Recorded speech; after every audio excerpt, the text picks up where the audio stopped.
Assalamualaikum warahmatullahi wabarakatuh. Alhamdulillahirrabbilalamin.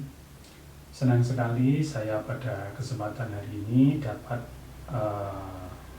melanjutkan kuliah tentang metodologi penelitian hukum. Beberapa saat yang lalu saya sudah sampaikan beberapa hal berkaitan dengan laporan penelitian, baik itu laporan penelitian yang akhirnya dibuat menjadi skripsi, tesis, disertasi, atau mungkin dalam artikel ilmiah. Nah, seringkali kita di kalangan akademisi mendengar istilah plagiat, plagiator, kemudian juga plagiarism checker, yang semuanya itu belakangan ini menjadi suatu hal yang menarik untuk kita bicarakan karena memang ada beberapa indikasi bahwa ada lulusan atau mahasiswa atau dosen atau tenaga kependidikan yang melakukan plagiat sehingga mereka layak untuk dijatuhi sanksi sesuai dengan peraturan perundang-undangan yang berlaku. Nah, karena itu dalam kesempatan yang baik ini saya ingin menjelaskan beberapa hal. Yang pertama berkaitan dengan plagiat, plagiator, kemudian juga sanksi-sanksinya, baik itu sanksi yang berkaitan dengan sanksi administratif, kemudian sanksi dalam hukum perdata, dan juga dalam hukum pidana. Nah, tujuan dari ulasan ini antara lain adalah agar kita semuanya memahami apa sih yang dimaksud dengan plagiat, kemudian batasannya itu bagaimana, kemudian juga andai kata ada orang melakukan satu plagiat, maka plagiator tersebut layak untuk dijatuhi sanksi seperti apa berdasarkan peraturan perundang-undangan yang berlaku di negara Republik Indonesia. Dari beberapa berita yang kita baca di media massa, cetak, elektronik, atau mungkin juga dari media sosial, bahwa ternyata plagiat itu tidak hanya dilakukan oleh mahasiswa, tetapi juga ada yang dilakukan oleh dosen dan tenaga akademik yang lainnya. Sehingga kita sudah tahu beberapa berita yang menunjukkan bahwa ada seorang doktor yang dicabut gelar akademiknya dan dibatalkan ijazahnya karena karya ilmiahnya terbukti secara sah dan meyakinkan mengandung unsur plagiat. Nah, kemudian juga sanksi-sanksinya ternyata oleh peraturan perundang-undangan di Indonesia sudah diatur secara terukur dan juga bisa dijatuhkan sesuai dengan aturan-aturan, mulai dari teguran, kemudian juga peringatan secara tertulis, pembatalan nilai, sampai dengan pembatalan ijazah dan gelar akademiknya. Nah, karena berkaitan dengan luasnya cakupan itu, maka pada video ini saya akan membahas khusus tentang plagiat dalam kaitannya dengan lulusan yang karya ilmiahnya terbukti secara sah dan meyakinkan mengandung unsur plagiat beserta sanksi-sanksinya yang diatur di dalam undang-undang, kemudian juga dalam peraturan Menteri Pendidikan Nasional, dan juga mungkin diatur di dalam peraturan akademik dalam satu institusi pendidikan tinggi. Baiklah, kita mulai pembahasan kita tentang pengertian plagiat, plagiator, dan karya ilmiah. Pengertian ini saya rujuk berdasarkan ketentuan dalam Peraturan Menteri Pendidikan Nasional Nomor 17 Tahun 2010 tentang pencegahan dan penanggulangan plagiat di perguruan tinggi.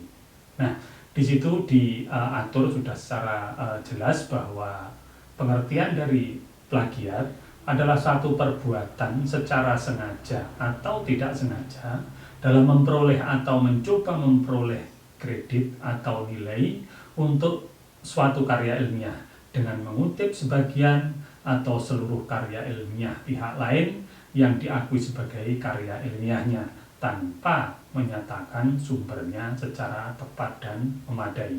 Nah, ketentuan itu tentu perlu dijabarkan, makanya di dalam Permendiknas itu pasal 2 dijelaskan modus untuk melakukan plagiat itu, yaitu suatu perbuatan yang meliputi tetapi tidak terbatas pada a. mengacu dan atau mengutip istilah kata dan atau kalimat, data dan atau informasi suatu sumber tanpa menyebutkan sumber dalam catatan dan atau tanpa menyatakan sumber itu secara memadai. Nah, dari sini kita lihat bahwa sebenarnya modus yang bisa dilakukan oleh oknum yang melakukan satu plagiat itu bisa jadi hanya melakukan suatu pengutipan, dan itu wajar di dalam lingkungan perguruan tinggi, tetapi sayangnya pengutipan itu tidak dilakukan secara baik, tidak mencantumkan sumbernya secara memadai. Biasanya pengacuan-pengacuan itu ada yang menggunakan teknik footnote, ya, penulisan di catatan kaki, kemudian ada yang endnote, ditulis di dalamnya dengan menggunakan kurung, atau mungkin juga menggunakan endnote yang biasanya ditulis di akhir suatu bab. Artinya ketika ini kita tafsirkan, ketika ada orang mengutip, kemudian itu dituliskan secara baik, memadai, maka itu tidak tergolong di dalam plagiat. Kita lanjutkan yang modus kedua, yaitu adalah mengacu dan atau mengutip secara acak istilah, kata-kata dan atau kalimat, data atau informasi dari satu sumber tanpa menyebutkan sumber dalam catatan kutipan dan atau tanpa menyatakan sumber secara memadai.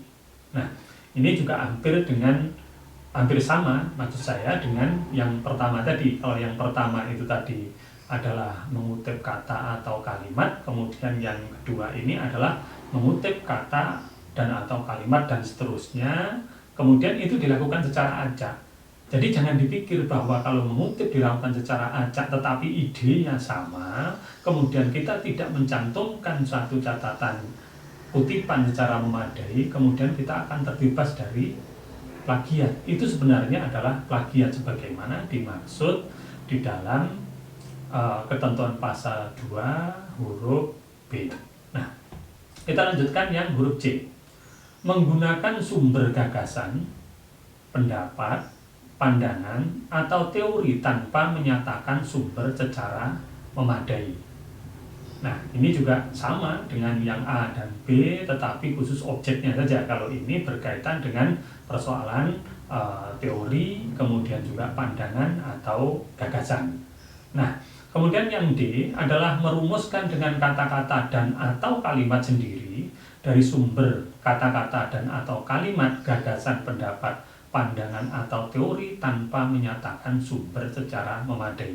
Jadi yang D ini sebenarnya si penulis itu sudah cukup pintar di dalam membuat satu rangkaian kata-kata. Artinya rangkaian kata-kata itu sudah tidak sama dengan aslinya. Ia sudah membuat satu parafrase, tetapi masih juga dapat dikatakan plagiat. Karena apa? Karena tidak menyantumkan sumbernya secara memadai. Jadi nggak ada jaminan bahwa kalau sudah dibuat parafrase kemudian kita terbebas dari plagiat. Meskipun kita buat menjadi parafrase, tetapi apabila itu kita tidak mencantumkan, padahal itu adalah ide atau teori atau mungkin juga kata-kata pihak lain, maka kita masih tetap tergolong dikualifikasi sebagai plagiat. Kemudian yang E, menyerahkan suatu karya ilmiah yang dihasilkan dan atau telah dipublikasikan oleh pihak lain sebagai karya ilmiahnya tanpa menyatakan sumber secara memadai. Jadi ini yang E ini berkaitan dengan mengakui karya ilmiah milik orang lain sebagai karya ilmiahnya, meskipun mungkin di sana sini sudah ada perbaikan dan sebagainya, sepanjang inti pokoknya itu masih merupakan milik orang lain, kemudian diklaim sebagai miliknya tanpa mengutip atau memberikan satu tanda yang jelas sumber dari kutipan itu, maka juga dikategorikan sebagai plagiat. Oke, kita lanjutkan lagi ketentuan pasal yang mengatur tentang plagiator. Siapa itu plagiator? Jadi diatur dalam pasal 1 angka 2 bahwa plagiator adalah orang perseorangan atau kelompok atau pelaku plagiat masing-masing bertindak untuk diri sendiri atau kelompok atau untuk dan atas nama suatu badan. Jadi disinilah pengertiannya bahwa plagiator itu adalah orangnya, plagiat itu adalah prosesnya, kemudian plagiarism checker itu adalah alat yang digunakan untuk pengecekan plagiat. Jadi di sini pelakunya siapa saja, orang per orang atau kelompok atau pelaku plagiat. Apakah mungkin plagiat itu dilakukan secara berkelompok? Mungkin, tetapi khusus untuk karya ilmiah yang bukan skripsi, kemudian tesis dan disertasi. Karena sebagaimana saya sampaikan pada video yang lain bahwa skripsi, tesis, dan disertasi itu adalah karya ilmiah yang dibuat oleh seorang mahasiswa, bukan sekelompok mahasiswa. Karya ilmiah yang sekelompok kira-kira apa? Misalnya makalah, kemudian laporan praktikum, kemudian juga laporan praktek kerja, atau mungkin laporan-laporan yang lain yang memang itu oleh dosennya diperintahkan untuk dikerjakan secara berkelompok.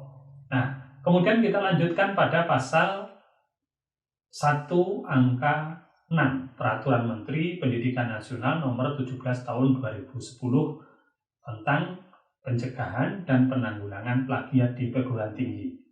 Di sana jelas diatur bahwa pengertian karya ilmiah adalah karya akademik, mahasiswa atau dosen atau peneliti atau tenaga kependidikan di lingkungan perguruan tinggi yang dibuat dalam bentuk tertulis baik cetak maupun elektronik, yang diterbitkan dan atau dipresentasikan. Nah, jadi di sinilah maka saya membuat satu pemikiran bahwa karya ilmiah itu bentuknya tidak harus skripsi, tesis, atau disertasi, tetapi karya ilmiah di dalam bentuk lain pun itu juga dianggap sebagai hasil karya ilmiah, yang di dalam karya ilmiah itu ada yang disebut dengan karya tulis ilmiah. Nah, berdasarkan ketentuan yuridis di dalam ketentuan itu dapat kita pahami yang pertama, pengertian plagiat karya ilmiah dalam konteks karya ilmiah yang dibuat oleh mahasiswa dan lulusan perguruan tinggi bukan hanya dalam bentuk tugas akhir berupa karya ilmiah yang diberikan oleh perguruan tinggi kepada mahasiswa sebelum lulus, misalnya skripsi, tesis, disertasi, tetapi juga termasuk makalah, paper, bahan presentasi, atau mungkin karya ilmiah dalam bentuk yang lainnya. Kemudian pengertian yang kedua, kita pahami bahwa plagiat bukan hanya menjiplak secara keseluruhan, tetapi sesedikit apapun jika memenuhi syarat sebagai jiplakan sebagaimana dimaksud dalam pasal 2, maka tetap saja dikategorikan sebagai plagiat yang pelakunya dapat dijatuhi sanksi, baik itu sanksi administrasi, kemudian sanksi perdata, atau bahkan sanksi pidana. Kemudian kesimpulan yang ketiga bahwa skripsi, tesis, dan disertasi adalah karya ilmiah. Jadi itu adalah karya ilmiah. Karena apa? Karena karya tulis tersebut dibuat oleh seorang mahasiswa di lingkungan perguruan tinggi yang sudah dibuat secara tertulis untuk memenuhi persyaratan penyelesaian studi dan naskahnya dipublikasikan. Inilah yang saya sebut bahwa kalau ada orang menanyakan apakah karya ilmiah itu bentuknya beragam, ya. Apakah skripsi, tesis, dan disertasi karya ilmiah? Ya. Apa buktinya? Karena jika kita kaitkan dengan definisi yang dibuat oleh Menteri tadi, jelas bahwa karya ilmiah itu sudah ditulis, kemudian juga dipertanggungjawabkan, dan juga sudah dipublikasikan.